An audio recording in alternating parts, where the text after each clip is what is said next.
Our guest today is Camila Batmanghelidjh. She's founder and director of Kids Company, a charity working in South London with lone children. It's been going for 11 years now and has dealt with over 12,000 young people. Camila is a champion of those children that many other parts of society have given up on. Camila, welcome, and can I just talk about your own background to begin with, because that's interesting. You are Iranian by birth, born into a fairly wealthy family. Just talk a little bit about that. I was growing up in Iran, and my experience of childhood was that I had 2 police bodyguards. And then I ended up at a public school in Britain, and the Iranian Revolution happened whilst I was at school, and I was left here with no status and no money. My father was taken as a prisoner in Iran, and I had to get political asylum and basically work in nurseries to try and raise money during the holidays. Did your family join you though, or were you by yourself for a few years? I was by myself for a while. My mother eventually, who happened to be in France, joined me, and my father was kept as a prisoner in the main prison in Iran, because they just collected all the intellectuals and the wealthy. I suppose that means, especially given it was boarding school and your family weren't with you, that for you, school played a huge part in your childhood and in your upbringing. Yes, but also I struggled at school. I found it very, very difficult. You are severely dyslexic. Very. Was that part of the reason you struggled? It was very, very hard, because by the time I was 14, I was speaking 3 languages fluently, but couldn't really write in any of them. My mother generously contributed to my common entrance paper. And when I got to the public school, very quickly, they realized there was something wrong. So I was definitely in the bottom set. But how did that make you feel about yourself, about your own ability? I thought that I was very thick. Was that what people told you? Well, I couldn't understand. You know, I lived in this very discrepant world because I was intellectually very advanced. And, you know, by 12, I was interested in Bertrand Russell, I was interested in Jung. But I was sitting in a class where I thought, if they describe another tree in this book, I'm going to commit suicide. And the frustration I felt at not being able to read the print, not to write. I hated, you know, all the textbooks, couldn't take anything in. I mean, you did actually end up going to Warwick University, but was there a time when you felt like dropping out of education and felt it wasn't for you? What happened to me, I was very lucky. A neurologist, when I was 16, assessed me at Queen's Hospital in London and made the examining boards allow me to do everything on tape recorder. So in fact, I've got 4 A-levels on tape, and Warwick University was the only university that would give me a place. Credit to Warwick for that. them. Absolutely. Because everywhere else turned me down because they thought I wouldn't academically achieve. And Warwick allowed me to use a tape recorder. Did you do your degree by my entire degree, I've got a first-class degree, it's all on tape. So all the exams, all the papers were all done on tape. And then subsequently, it was the same for my psychotherapy training. That's all on tape. So a whole door opened. Not many people at 20-odd then went and set up a charity to help children who'd not had the same advantages you had. Well, the first charity I set up when I was 25 is called The Place to Be, which offers... Which still runs? Yeah, it offers therapeutic and counselling support to children in schools, and it's national. Then, in my early 30s, I set up Kids Company because I became very interested in children who were worried about the holidays coming about and very anxious that school wouldn't be there as a kind of security for them. And I wanted to set up a provision that was looking after children during the holidays. But what happened is we were in some railway arches in Camberwell, and basically 100 adolescent boys arrived en masse. Initially to destroy the place. So they used to light cushions and roll their spliffs up and get their knives out and rip the whole thing up. And we were out of our depth. Do you remember you learned from that experience that there was a need there? Kids Company definitely evolved because of what children were telling us. We have 2 street level centres. One is an academy for education, which we'll talk for about young people, later and on. the other is a multidisciplinary centre that functions in a parenting capacity in the lives of children where there isn't a functioning parent around. And when do they come? Do they still come during the holidays or after school? Or do you have some children all day? They come all day. So what happened after that 100, another 100 arrived, and basically we've ended up with 900 children at this street level centre, and some of them have been with us for years. In fact, in October we drove a group up to university who'd arrived as children drug dealing and in prostitution. The kind of child that arrives at Kids Company Centre, the Arches, is a child who doesn't have a functioning parent in their lives. The parent may be an addict or have mental health problems. What age children are you talking about? When I first started, it used to be 13 and 14-year-olds. Now we're seeing them at 10.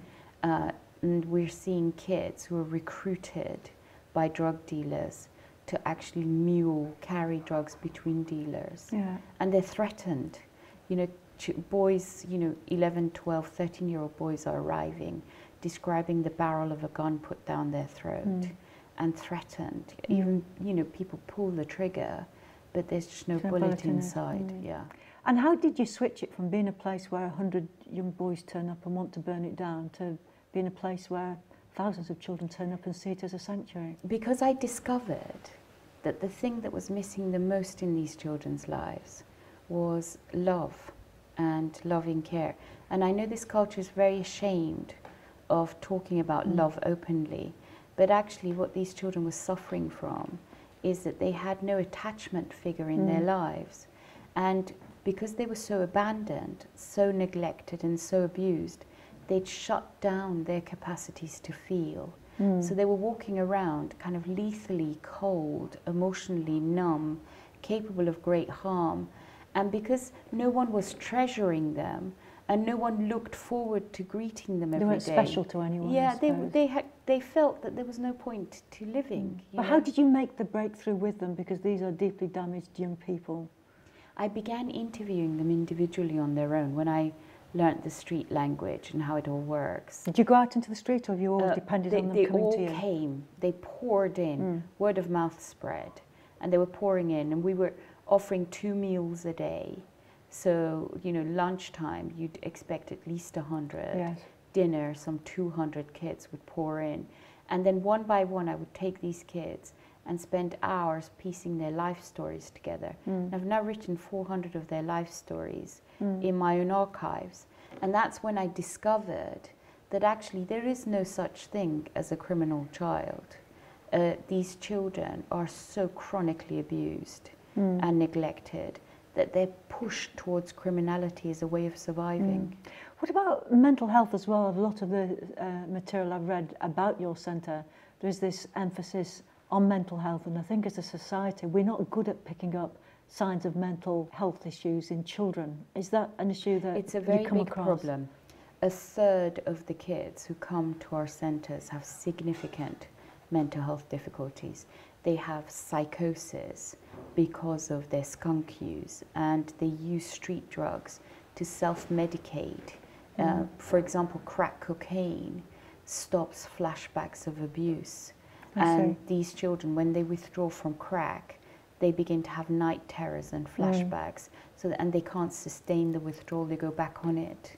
And again, things like skunk and cannabis gives them a sense of control over brain chemistry that feels out of control. So it's their way of taking control of their own lives in a way. Absolutely. They don't take drugs as a leisure function. They're taking it to self-medicate. Be clear about this. Where do the children go home at night to? Where do they go back to sleep? 68% of the children are homeless when they arrive. So they're in local authority care? Well, should be. No, should be. And this is one of the problems. In this country at the moment, there are some 550 to 570,000 children referred to child protection.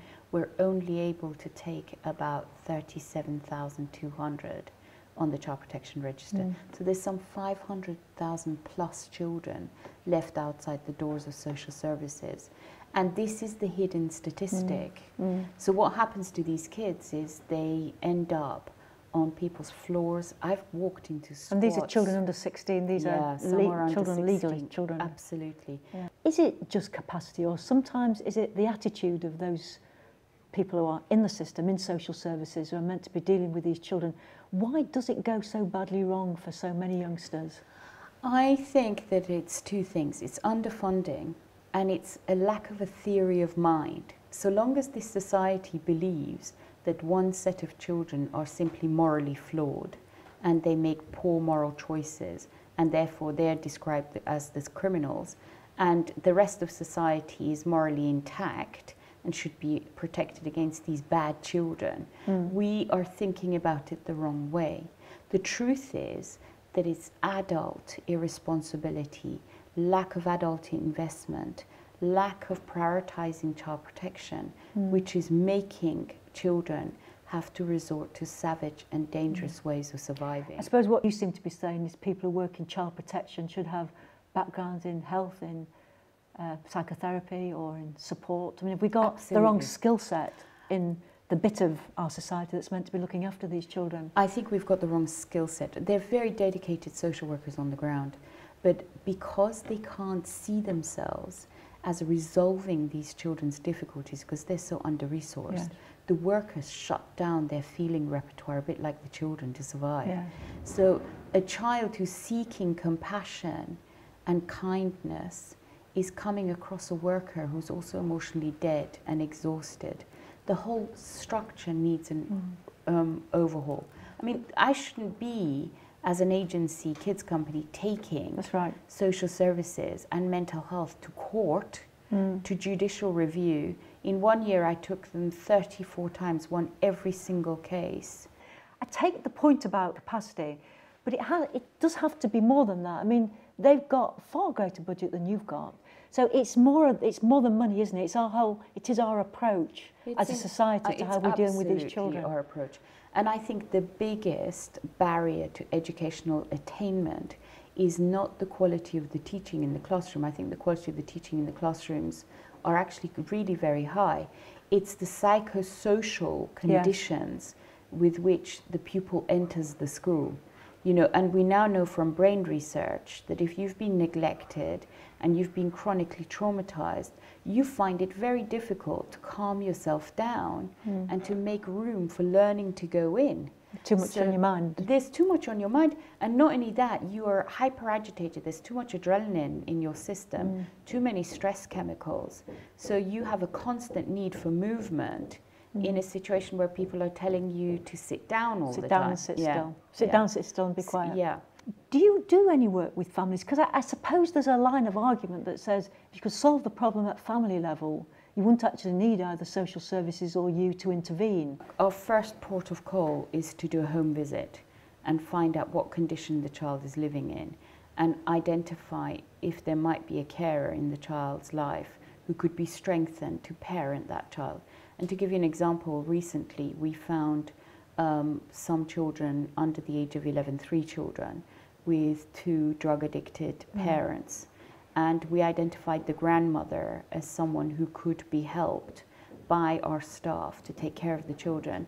And we've managed to push for both parents to go to rehab. Right. So we will try that. But the truth is that, you know, we have some 800 children with us on Christmas Day. Yeah. Do you find that if you can keep the child in their own home and give them support there, it turns out better in the end than taking them out of it? It's a much better model. And, you know, if you look at the Kids Company model, our centre is open 6 days a week. We have 2 emergency houses. Children can come into our centre anytime they want to, for anything they want. We have a doctor, a nurse, 9 teachers. If you need to fill in a form, if you need a pair of socks, if you've got a tooth abscess, whatever it is, you can just walk in. One-stop shop. And we'll help you immediately. Yes. It's a much more effective use of resource than a social worker having to make an appointment to visit the house and have 2 security men with her so that she doesn't get attacked on the estate. You know, the models under which we're operating are really flawed. And the centre can act as a kind of parenting capacity to strengthen the biological parent or to supplement it. So substitute family, really. Absolutely. How many of the children you deal with are actually registered with a mainstream school and go most days? The children who come to our street level centres arrive, sort of some 60% of them arrive out of education. So we're having to try and find educational provisions for them and get them back in. They're not even on anyone's register? You know, there's a word called ghosting. Yes. And basically what ghosting means is you get rid of a child, but you don't show it on any paper anywhere, you know. And I understand, you know, quite frankly, if I was a teacher with 30 children in a class and I had 2 or 3 of these completely dysregulated, aggressive, challenging kids, I think I would really struggle because what we also know from brain research is that these children can alter the ability of other children to calm down by virtue of just, you know, manipulating the energy field. That's right. I mean, that was my own experience when I was teaching. That if 2 children were away, the other 28 would be a completely different social group. But that same argument is there. I mean, equally, if you understand why some teachers find that they can't cope with them, you also have some sympathy with perhaps elderly people or law-abiding families who just find their presence in their neighbourhood too much to bear. Do you know what? I agree that the presence of very disturbed children is very challenging. Where I differ with the current debate is that you can solve this problem immediately by putting an adult next to that child who can act as an attachment figure. So I would say understaffing in classrooms is much more of a challenge and a problem than the disturbed child. I would put it the other way around. But with proper support, most of your children should be able to cope with mainstream school? Absolutely. And you know, also in one primary school at the moment, we're piloting a project where we're taking the most challenging and disturbed children and giving them 20-minute exercise breaks. So, and in that way, we're basically helping them regulate their energy functioning. And the early results are really, really good. So let's go on to that. So you work with 33 schools at the moment who've approached you and, if you like, partly buying your services, and then you top it up with a lot of your own money. So when you go to school, what do you add to what's already there on the premises? What we do when we go into a school is that we do a full audit of need. So we'll speak to the dinner ladies, the premises officer, the teachers. We'll have a good sense of what the difficulties are in that school. And then we create therapy rooms which are fully equipped with toys and art materials. We go to assembly and speak to the children and allow the children to self-refer to our services. And the services that are being offered in each school is that there's a fully qualified psychotherapist on the premises for at least 3 days a week. Right. And that person is the team leader. Around the team leader, we'll build up a team of 20 workers who are social workers, trainee psychotherapists, artists, musicians, alternative health workers. So we will have an unbelievable resource base of some 20 workers who are brought into the school. And then the kids self-refer, and they can go to an art club, or they can go to one-to-one therapy, or they can go to Stop Bullying, or we run leadership programs where year 5s are providing clubs for year 2s, and we train year 5s in leadership. So it's a very creative, emotional well-being program. But presumably the school has to be prepared for this almost, because it's quite a change to what they do. The negative behaviour of the children goes down. So teachers are a bit relieved that they've got the support that they've always wanted. Because what I've seen is teachers want the very best for the children, but they don't have the resource. So when a resource comes in and does the bit that they are unable to do at the time, you know, they feel strengthened. What about those that aren't on anyone's register? Once they've turned up with you, to some extent society knows about them, and you can't then ghost them. You can't pretend that they're at school when they're not. Where do they end up being educated? We've got some of the schools that we work with therapeutically have deals with us where, for example, if we find a child on the street who hasn't been in education, those schools will take them for us. and we chase local education authorities to try and get kids back into the system. The difficulty is the 16 pluses, because those who are of school leaving age arrive, but they can't read and write, and they can't access college because they're emotionally and behaviorally so immature still. And that's why we ended up creating our urban academy, where teachers, therapists and alternative health practitioners work together with the students. So the timetable is done that the child can have one massage, can go to a lesson, and can have their housing issue addressed, and can have psychotherapy. And is that for those over 16? Is that for those under 16 as well? For our under 16s, in our urban academy, there's a pupil referral unit.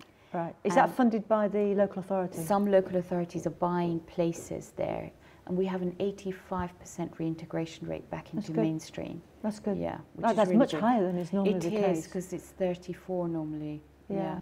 Looking slightly from the outside, I think there's been an attempt to bring more bodies, more adults into the school. There are mentors, there are more classroom assistants to deal with children.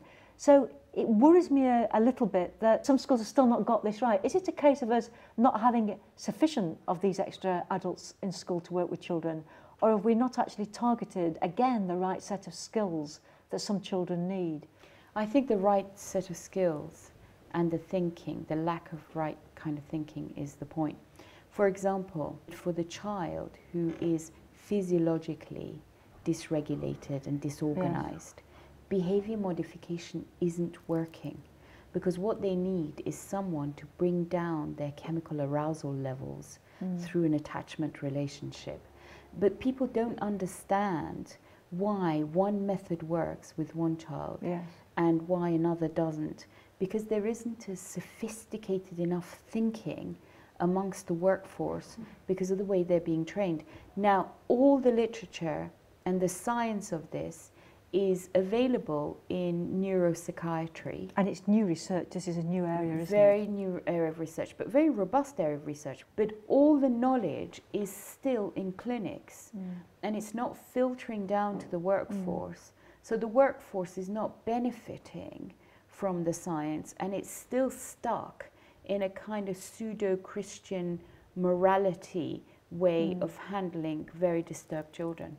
It's interesting that you say, despite all your children's experiences, that schools are still an institution where this support should happen. And I think that's important, because with moving to extended day and extended services, I mean, you've not given up, if you like, have you, on schools as institutions being potentially part of the solution? But you know, the interesting thing is that actually the most competent people in the schools might be the magical dinner lady. Yes.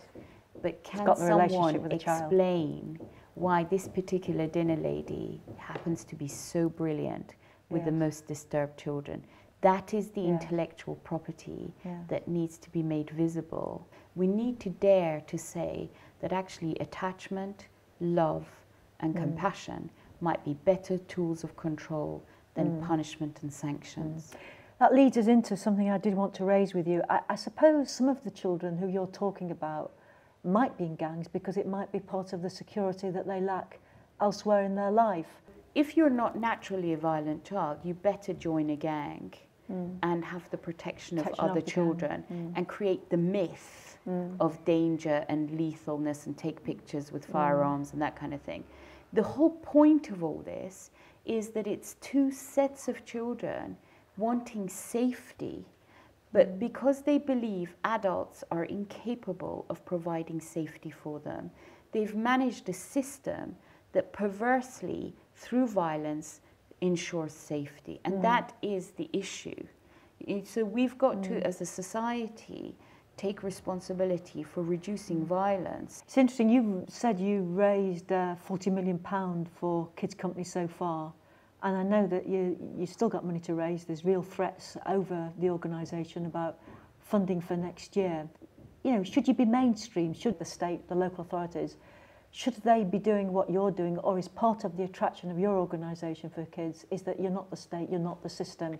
The state is still thinking about outcomes and solutions that can be captured by computers. Until we put affection and love at the center of our interventions, we're not going to reach these children whose fundamental crisis is emotional. That's number one. In terms of whether we should be within the statutory sector or independent, we could be and should be within the statutory sector, provided the standard isn't going to get compromised. Yeah. And the beauty of a kids company agency at street level is that when a statutory organisation doesn't honour its care to a vulnerable child, we can take that statutory agency to judicial review on behalf of that child. If I was employed by the local authority, I'd be threatened with withdrawal of funding. And you wouldn't want to trade that even for statutory funding, which would make you financially more secure? I will never trade anything that is going to compromise the quality of the service. And I think, finally, do you remain an optimist about the state of our country, about this generation of children who will eventually become the generation of adults? I'm hugely optimistic, because 40 million that I've raised is a measure of the compassion and the kindness of complete strangers. So that's a measure of the compassion that's out there in the general public.